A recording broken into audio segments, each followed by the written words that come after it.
Bonsoir à tous et bienvenue dans ce nouvel UFOdio. L'UFOdio, c'est de l'info UFO au format audio. Ce soir, nous avons le plaisir de vous partager le dernier article de Brian Bender dans Politico. Alors Brian Bender, le nom ne vous parle peut-être pas, mais c'est un des journalistes avec Leslie Kean ou Ralph Blumenthal ou encore Ellen Cooper qui a sorti en premier le scoop du programme AATIP en décembre 2017. D'ailleurs, nous vous proposons dans le Wiki Maybe une conférence très intéressante de Brian Bender dans lequel il donne son point de vue sur tout ce dossier. Bender parle dans cet article d'un nouveau héros pour l'ufologie, il s'agit du député Ruben Gallego. Ruben Gallego qui semble prendre le pas sur Marco Rubio au niveau médiatique, mais on le sait, aujourd'hui, s'occuper des UFO, eh bien c'est un vrai argument de vente pour les futures élections. Gallego qui semble vouloir mettre pas l'armée de l'air, qui pour l'instant traîne franchement les pieds sur le dossier UFO.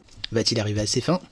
Wait and see. Merci à Julie pour la lecture de cet article et bonne écoute. Ceux qui veulent savoir si la vérité est là-bas ont un nouveau champion au Congrès. Et il a un message urgent pour le Pentagone, il est temps de prendre les ovnis au sérieux. Ruben Gallego, démocrate de l'Arizona et vétéran de la guerre en Irak, a fait adopter cette semaine une loi à la Chambre exigeant un bureau permanent sous la direction du secrétaire à la Défense pour superviser le signalement opportun et cohérent de ce que l'armée appelle des phénomènes aériens non identifiés. Et il doit partager ce qu'il apprend avec le Congrès au moins une fois par an. Il y a eu un manque total de concentration dans l'appareil de sécurité nationale pour vraiment comprendre ce qui se passe ici, a déclaré Gallego, qui préside le sous-comité des services armés sur le renseignement et les opérations spéciales, dans sa première interview approfondie sur le projet de loi. Je pense qu'il y a eu une sorte de passe-temps partiel des chercheurs de curiosité au sein du ministère de la Défense, mais il n'y a eu aucune initiative professionnelle dans l'entreprise de défense, afin que nous puissions réellement prendre des décisions délibérées et éclairées. La disposition, qui a été adoptée jeudi dans le cadre de la loi sur l'autorisation de la défense nationale, exige que le nouveau bureau soit établi dans un délai de 180 jours. L'une de ses principales tâches sera de synchroniser et de normaliser la collecte, le signalement et l'analyse des incidents concernant des phénomènes aériens non identifiés à travers le ministère de la Défense, selon la législation. La disposition, qui doit maintenant être adoptée par le Sénat, indique également que l'armée doit essayer de déterminer si les PAN ont des liens avec des adversaires étrangers, y compris des acteurs non étatiques, et s'ils pourraient constituer une menace. Il y a eu un nombre croissant de rapports ces dernières années de pilotes de la marine et d'autres membres du personnel militaire d'engins très avancés d'origine inconnue violant l'espace aérien protégé, certains d'entre eux manœuvrant d'une manière qui semble défier l'aérodynamique connue. Les révélations ont déclenché une série de briefings classifiés aux membres du Congrès. Un rapport public requis dans le projet de loi sur le renseignement de l'année dernière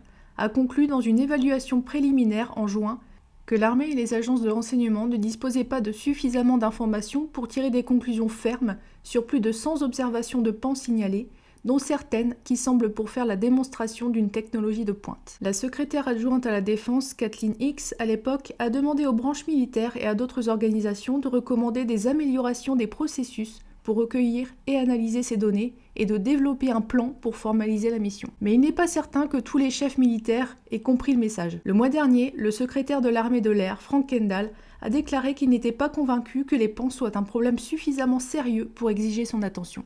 Je ne considère pas qu'il s'agisse d'une menace imminente pour les États-Unis ou la race humaine. Ces phénomènes se produisent, a-t-il déclaré en réponse à une question de Politico. Je devrais voir des preuves que c'était quelque chose digne de l'attention de l'US Air Force en tant que menace. Notre travail consiste à protéger les États-Unis contre les menaces, a ajouté Kendall.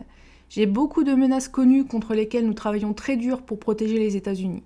J'aimerais me concentrer sur cela. Cependant, il a dit que si on nous demande de le faire, nous le ferons. Mais Gallego insiste sur le fait que l'attitude doit changer. Son amendement au projet de loi sur la politique de défense exige que le nouveau bureau du Pentagone, qui remplacerait un groupe de travail temporaire de l'UAP créé l'année dernière, synchronise et normalise la collecte, le signalement et l'analyse des incidents concernant des phénomènes aériens non identifiés à travers le ministère de la Défense. Cela signifie que les informations glanées à partir d'une variété d'outils de collecte de renseignements, y compris les satellites, les écoutes électroniques et les espions humains, stipule la législation. J'ai décidé de mettre des mots sur l'action, a déclaré Gallego. Nous avons eu un briefing sur ce phénomène. L'une des choses qui est ressortie de ce briefing, sans briser trop de murs ici, était qu'il fallait juste une meilleure collecte des données. Il doit y avoir une collecte de données standardisée dans tous les services. Le Pentagone n'a pas répondu à une demande de commentaires sur l'amendement de Gallego ni sur l'état des efforts pour recueillir plus de données sur les pans.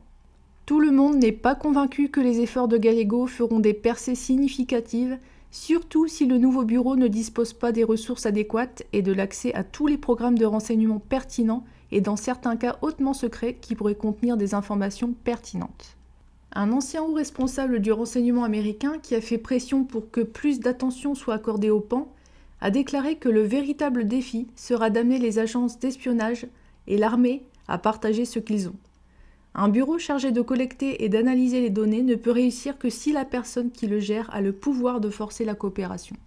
C'est encourageant de voir un intérêt sérieux exprimé, a déclaré Christopher Mellon, ancien sous-secrétaire adjoint à la Défense pour le renseignement, qui a également fait partie du personnel de la Commission sénatoriale du renseignement.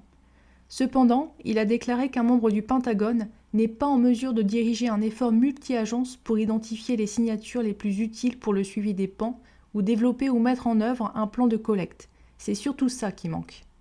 Il a déclaré qu'une bonne alternative serait que le Congrès demande au secrétaire à la Défense d'identifier un fonctionnaire de niveau 4 étoiles, responsable de la question de la peau, et puisse mettre en œuvre un programme efficace de collecte et d'analyse. C'est le seul moyen de déterminer l'origine et les capacités de ces véhicules, a-t-il ajouté. Gallego insiste cependant sur le fait qu'un autre objectif de la création d'un effort permanent de collecte de renseignements est de s'assurer que les militaires se sentent à l'aise de se manifester s'ils vivent quelque chose qu'ils ne peuvent pas expliquer. Nous devions continuer à éliminer la stigmatisation liée au signalement de ces phénomènes, a déclaré Gallego. Il y a beaucoup de gens qui ont peur de signaler cela parce qu'ils ont peur, cela va coûter leur carrière, les gens pensent qu'ils sont fous. Ce n'est qu'en réduisant la stigmatisation, a-t-il dit, que des données plus utiles seront disponibles. Nous ne pourrons pas aller au fond des choses à moins de collecter des informations, d'obtenir suffisamment d'informations pour comprendre exactement ce qui se passe, et les pilotes et les autres personnes qui l'ont vu se sentent réellement à l'aise d'en parler. Cela signifie également simplement écarter certaines des théories les plus fantastiques. Donc, si vous capturez l'un de ces énormes ballons météo et pensez que c'était un objet non identifié, il est important que nous comprenions pourquoi cela a provoqué une réaction à un radar, a déclaré Gallego. Le membre du Congrès a déclaré qu'il n'était pas personnellement trop inquiet des retombées politiques potentielles d'être associé à un problème qui était depuis longtemps en marge. Regardez, je viens de l'Arizona, j'ai même vécu un peu au Nouveau-Mexique, très loin de Roswell, mais quand même, a plaisanté Gallego, faisant référence à l'un des endroits les plus légendaires d'un prétendu crash extraterrestre dans la tradition des ovnis. Une partie de mon travail consiste à diminuer la stigmatisation de parler de cela, en particulier pour le personnel militaire. Si cela signifie que je dois le prendre un peu sur le menton, qu'il en soit ainsi. Ensuite, il y a l'autre stigmate, en quelque sorte la croyance persistante parmi une grande partie du public que le gouvernement dissimule ce qu'il sait sur les ovnis. Il y a beaucoup de désinformation, et nous devons juste être professionnels à ce sujet et vraiment aller au cœur de ce qui se passe, a déclaré Gallego. Il a reconnu qu'il pense que le gouvernement a plus d'informations qu'il ne partage pas. Mais il dit qu'il ne pense pas non plus que cela cache toute l'histoire. Je ne pense pas que nous ayons suffisamment d'informations pour être honnêtes, pour que nous sachions si nous devons nous inquiéter ou non, a-t-il déclaré. C'est pourquoi j'essaie structurellement de rassembler cela, afin que nous puissions réellement collecter des données et traiter cela comme un objectif scientifique et militaire plutôt que certains théoriciens du complot loufoque. La prochaine étape qu'il envisage est de tenir des audiences publiques. J'ai définitivement pensé aux audiences, a-t-il déclaré. Mais d'abord, il faut plus de données collectées et partagées. Une audience sans une réelle compréhension de ce qui se passe, sans données réelles, ne fera de bien à personne, a déclaré Gallego. Peut-être pour le monde de Twitter, pour qu'ils puissent en parler, mais ce n'est pas notre travail. Notre travail n'est pas d'être des artistes. Notre travail est de créer des solutions là où il y a un problème. Et nous ne savons même pas si nous avons un problème jusqu'à ce que nous collectons réellement des données. C'est bien pour nous de dire que nous ne savons pas ce qui se passe, alors essayons de comprendre, a-t-il ajouté. Ce n'est pas une mauvaise chose au gouvernement. La seule façon de vraiment le faire est d'essayer de le comprendre si vous voulez vraiment le comprendre.